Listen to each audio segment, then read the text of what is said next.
मेरे प्यारे भाइयों और बहनों, आपका अनंत ईश्वर चैनल में स्वागत है। तो महाशिवरात्रि केवल शिव की पूजा की रात नहीं, बल्कि कई परंपराओं के अनुसार यही वह पावन रात्रि है जब महादेव जी और माँ पार्वती का विवाह हुआ था। लेकिन यह विवाह इतना सरल नहीं था। सती का जन्म और बलिदान। सबसे पहले पार्वती जी का पहला जन्म माता सती के रूप में हुआ और सती ने अपने पिता दक्ष के विरुद्ध जाकर भगवान शिव से विवाह किया।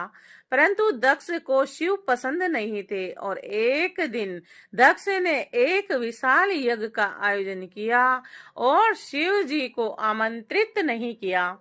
सती बिना निमंत्रण के वहां पहुंची और वहां शिव जी का अपमान होते देखा और इस अपमान से व्यतीत होकर सती ने योग अग्नि में अपना शरीर त्याग दिया।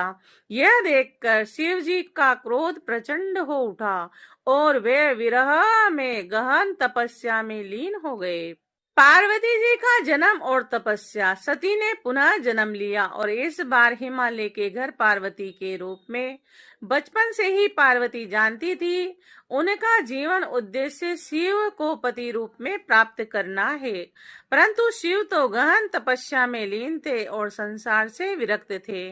तब पार्वती जी ने भी कठोर तपस्या प्रारंभ कर दी और वर्षों तक बिना अन्न और जल के केवल ओम नमः शिवाय का जप करती रही और उनकी भक्ति और प्रेम से संपूर्ण सृष्टि प्रभावित हो गई।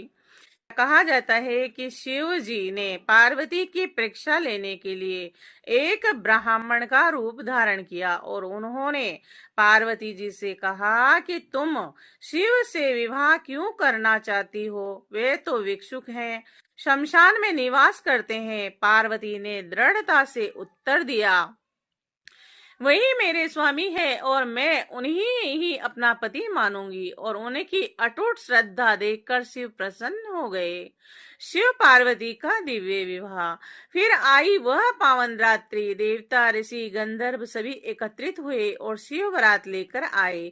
उनकी बारात में भूत, प्रेत और गण सम्मिलित थे।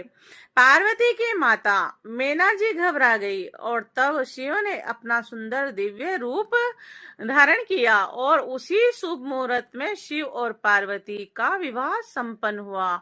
और इसी कारण कई लोग महाशिवरात्रि को शिव शक्ति के मिलन की रात्रि भी मानते हैं।